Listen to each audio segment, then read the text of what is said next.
Okay, welcome back here. Welcome. Thank you for choosing to watching this YouTube video. I just want to answer something regarding all the issues happening right now, right? We'll be talking about the FCMB boss and all the paternity issue, the office romance, and everything going on around that adultery, depression resulting to death. And so today I just want to give my opinion regarding the whole scenario, the whole saga going on right now.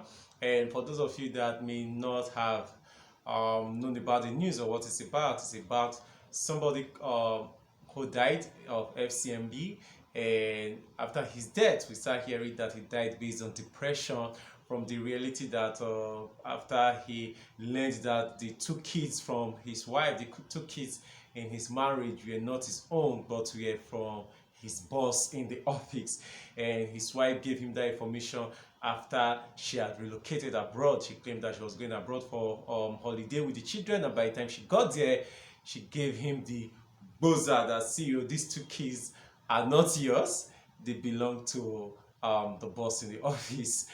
And the man, we do understand that the man suffered some depression and went through some health challenges. He was already involved in another relationship and died few days to his introduction, and many people are attributing the death to be the effects from the depression he suffered from the news of knowing that his kids were not his biologically and all of that, and that's where we'll come to it, right? And we'll just be going straight into the discussion. I'll be going straight to the gist and giving you my opinion about it. First, I'll be saying this as a counselor and also as a lawyer. We should understand that every child that is born in a marriage is presumed to be of that marriage. So if a child is born to a couple, it is assumed that the man of the marriage, who is the husband of the woman or who is cohabiting with the woman, is a father of that child, and it is also presumed by law that the woman is the mother of that child. However, unless evidence shows to the contrary, that it is necessarily not so. Although if the two people in it are accepting responsibility, paternity and maternity over the child, whether the child is biologically theirs or not, the law still recognizes the fact that they are the proper parents to the child. However, people have just been giving different opinion about the affair of the FCMB boss, the affair of the woman, of the office romance and everything. In case you don't know, at the Alright Special, we actually have a program, how to handle office romance, which we set organizations, we help organizations help their staff manage office romance, teach them the discipline of maintaining your emotional health, of managing your hormones to ensure that your romance do not go out of hand, to ensure not necessarily your romance don't go out of hand, to ensure that you don't get involved in office romance, to ensure that you do not get involved in affairs and relationships in the office and in the workspace that will ruin your reputation, and most especially that will damage the public image of the company.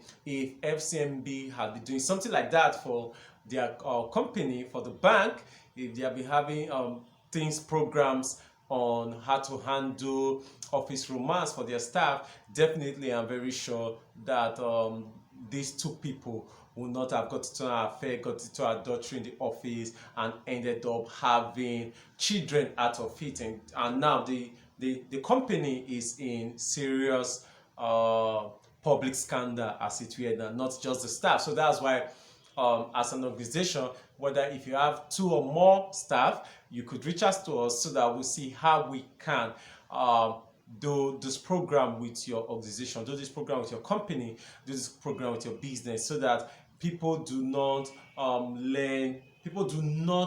the inability to master their emotions to lead their sexuality, cause ruin and damage to your particular company. First of all, I would like to say that for the 2 people involved, I mean the boss and also for the woman who had children for her boss, first it is their personal business. It is their matter. It is their personal issue. I don't understand that based on religion, we want to say, oh, adultery is wrong. However, for those of us in certain Nigeria, adultery is not a crime, right? Okay, now, so at the end of the day, it all comes down to their own choices. I think it's their business. If you choose to commit adultery or you don't choose to commit adultery, it is your personal business. I may not want to be involved in that. However, this is where there is now an issue that we must look into and that we must face.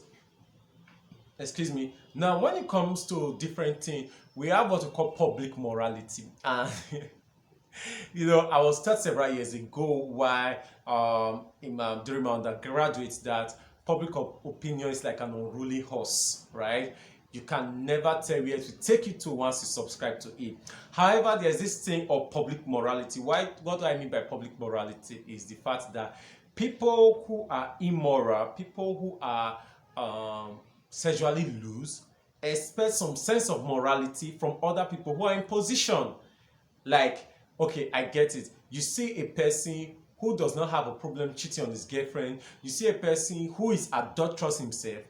But then that person does not find it okay for his president, for his governor, for his pastor, right? Or for his imam to also be adulterous. Interestingly, these people don't even want to change. Like, they don't see any reason why you should be this immoral. And that's because to some extent, we are what to call public sanity. We are what to call public morality, right? People think that, oh, although this is right, although we are allowing this, we are permitting this, does not mean that we accept that for those who are in top positions, for those who are in top rankings, should be involved in that kind of thing. And so that's why you find a situation that somebody who is, for example, when it comes to things like office romance, or when it comes to adultery, or when it comes to fornication, the people who always go out there to attack people publicly on social media, publicly in the newspapers on these particular matters, will not mind if they are the ones doing it or if somebody else is the one doing it. Like Dangote was also in the news for such an affair, and people just took it. It just started trending on social media. We have many people who are involved in these things, but public morality, public sanity, right, requires that people who are of certain leadership position, people who are of some certain status, social status, should live a life. And so that's why for some ranks, they will expect that you should be married, right? You should be married. In fact, personally, I think that is the reason why Kamala, the first female vice president of the United States of America, decided to get married. Like, she got married at 50, just few years, less than 4 years before her election. I believe the reason why she had to marry at the age of 50, although she may have shown marriage all these years, was not because she did not find people who were lovely enough, or because she did not want to marry, or okay, maybe it's because she did not want to marry. I feel the reason why she got married this time was because she knew that the America society, the America community will most likely not vote for her and Biden if she was single. That's the truth. That's my belief. And I think that is to some extent the morality of the Americans. And so if you see Americans doing interview for their judges, doing interview for their political leaders and the rest, they are very concerned about the person's personal life, about the person's romance. And so that's why other people may be committing adultery and the rest. For Clinton, they would not accept it. They would not just want to just take it. Like, why will you be involved in this? For Jesus Christ's sake, you are the president, you are Mr. President, right? So people don't accept bad things from you just because it is valid to them, right? Okay, so I'll go to the next thing about that, and that is the issue regarding statutory rape, right? Like, okay, was there rape? Was there intimidation, social class intimidation, money intimidation, intimidation at the place of work based on your office as the boss, on a junior staff for you to have an affair with that junior staff. Well, as a counselor and also a lawyer, I want to believe that there was intimidation there, right? I want to believe that it was difficult for the woman to say no to this particular man because the man was her boss, or because she felt that if she said no to this man, she would suffer on the job. He would do things to make her suffer on the job. And because of that, she had to give in. Where there's that argument. However, on the other side, we should also realize that these are two adults. So that argument may not be able to hold water to the extent of her having two kids for this man, unless we bring in another argument to say that, okay, maybe she had self-esteem issues, maybe she had some emotional issues, maybe she has some trauma, childhood trauma, or she just had things in her life that she was dealing with that made her unable to continuously say no, that made her to also have kids for this particular man, that made her not to report this situation to her husband, that made her to allow this thing to go on for so long, for so years, for the number of years. So where morality also makes it wrong. Like we know now that there's a law in Nigeria that makes it an offense for a lecturer to have an affair with his student, although the student is more than 18 years old, although the student is more than 21 years old, because we believe that based on the lecturer's position over that student, the student will find it difficult and challenging to say no to the lecturer. It will become intimidating, it will become risky, it will become traumatic for the student to say no to the particular lecturer. So the student is compelled to say yes to that lecturer. Now, if we are bringing that to the workplace, then we'll also be saying, yes, something like that must have happened here.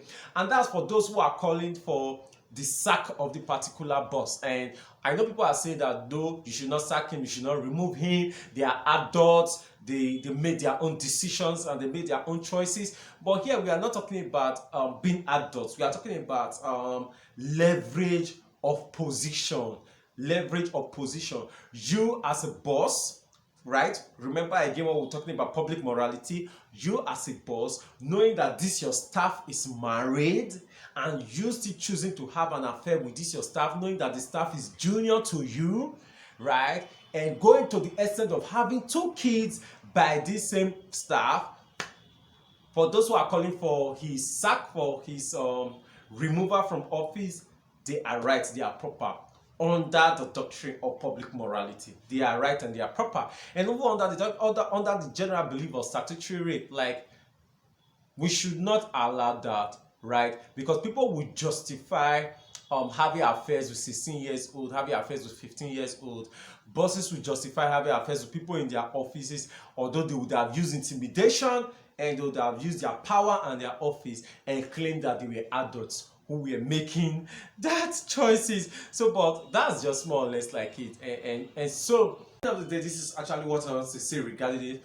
Although they are adults who have their life and they have their choices to make, under the doctrine of public morality and under principles, for example, like statutory rape and the rest, we believe that it is wrong for somebody. Personally, I believe that it is wrong for somebody who is in position to take advantage sexually and emotionally of somebody else in that position. Most especially in the reality that the two people in this question are married to two other different people, and it is in a workspace, in a workplace, where ordinarily work policy do not allow for two people to be in an affair. So personally, I feel it is wrong. The affair is wrong. I believe that there must have been some intimidation, statutory rape, or molestation somewhere based on office power and money. I also believe that it is not wrong to call for the resignation or the sack or the removal of the said boss. This is my opinion on this particular matter. Thank you so much for watching. Remember to subscribe. My name is El and I'm alright. You rock.